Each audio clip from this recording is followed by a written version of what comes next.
میں سچ کا ساتھی ہوں، مجھے سچ بولنا ہے، میں جھوٹ نہیں بول سکتا۔ میرے نبی کی زندگی کے دو پلر، عبادت، نماز نہ چھوٹے، نماز نہ چھوٹے، نماز نہ چھوٹے۔ میرے نبی کی زندگی کا دوسرا پلر، سچائی، اخلاق، درگزر، محبت، الفت، خامند بیوی کو عزت دے، بیوی خامند کو عزت دے، ماں باپ اولاد کو عزت دیں، اولاد ماں باپ کو عزت دے۔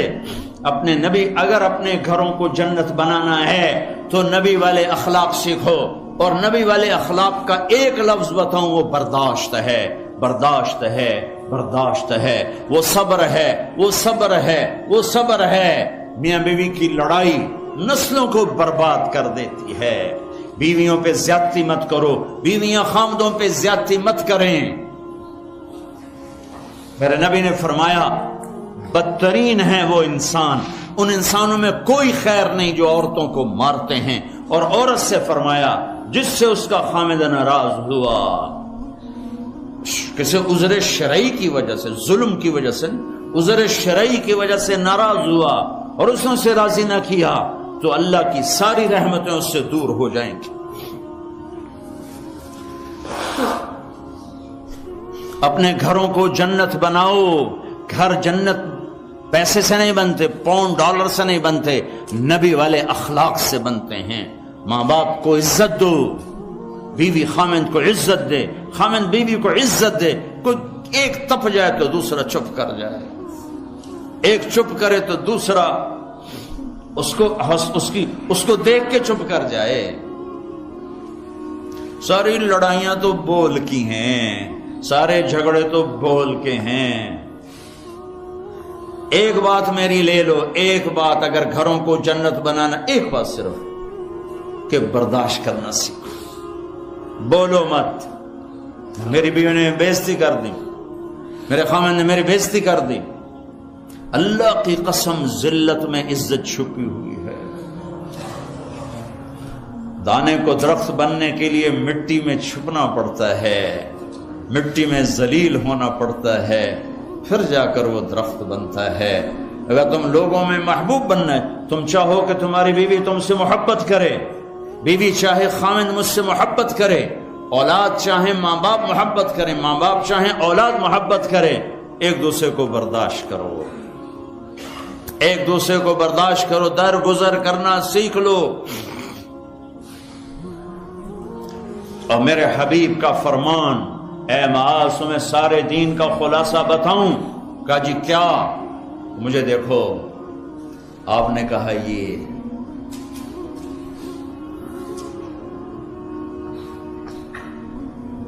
اے معاذ زبان قابو میں رکھنا، یہ سارا دین، وہ سارا دین ہے۔ کیا مطلب ہے؟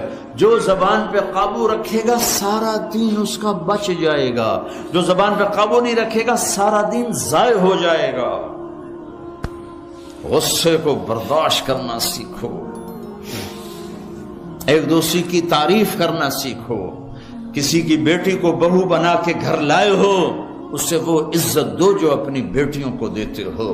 ایک عورت جب ماں ہوتی ہے تو وہ بچ جاتی ہے، قربان ہوتی ہے۔ وہی عورت جب ساس بنتی ہے تو اس کے اندر زہر بھر جاتا ہے۔ ایک مرد جب باپ ہوتا ہے، ساری رات جاب کر کے بچوں کو روٹی کھلاتا ہے، وہ جب سسر بن جاتا ہے تو اس کے اندر ایک نفرت بھر جاتی ہے۔ یہ میرے نبی نے سسر بن کے دکھایا۔ آپ اپنی بیٹی کے گھر آئے، فاطمہ پریشان، بیٹی کیا ہوا؟ کہ میری اور علی کی لڑائی ہو گئی۔ اچھا کدھر ہے علی؟ یہ نہیں پوچھا کیوں ہو گئی، بس کدھر ہے علی؟ کا یہ باہر چلے گئے۔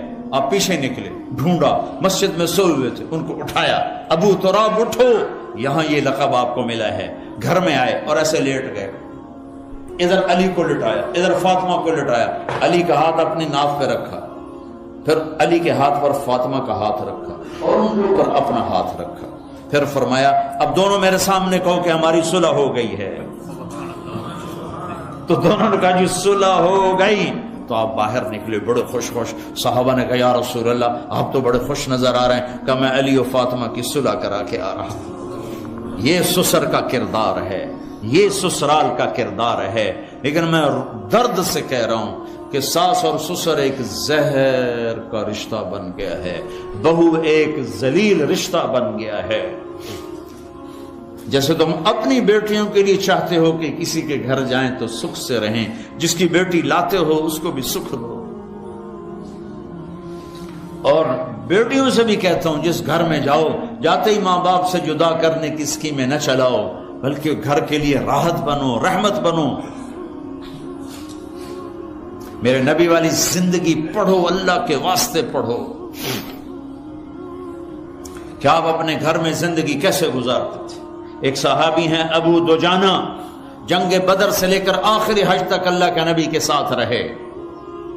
بڑے صحابہ میں ہیں, لیکن فرماتے ہیں لوگوں میرے پاس بخشش کا سب سے بڑا عمل یہ ہے کہ میں نے اپنی زبان سے آج تک کسی کو دکھ نہیں دیا, اور میرے دل میں کسی کا بغض کوئی نہیں ہے.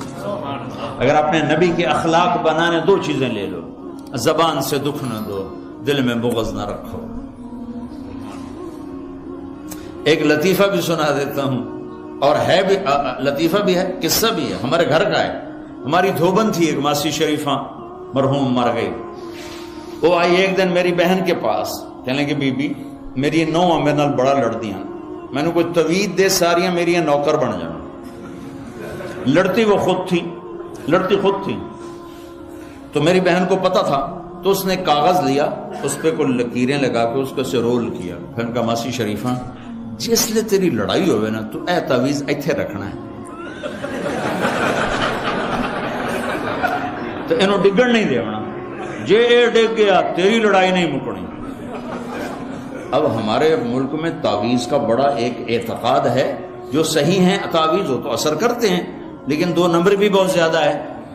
تو اب اس نے کیا طریقہ کیا, میری بہن نے اس کو چپ کرانا چاہا, کیونکہ لڑائی تو بولنے سے ہوتی, اور وہی لڑتی تھی زیادہ. ایک ہفتے بعد آئی, کہنے لگی بی بی تو میں نے کیڈا چنگا توید دیتا, میری تو لڑائی مک گئی. کیوں؟ ماسی شریفہ کی چپ ہو گئی, لڑائی کتنے ہو. تو ہر جگہ میں نے یہ تعویذ دیا ہے. یہ میں تعویذ آپ کو دے کے جا رہا ہوں, اور جو یہ سن رہے ہیں کیمرے سے ان کو بھی یہ تعویذ دے رہا ہوں کہ جب لڑائی ہونے لگے میرا یہ تعویذ یہاں رکھ لینا, آپ کا گھر جنت بن جائے گا. چپ رہنے میں عزتیں چھپی ہوئی ہیں.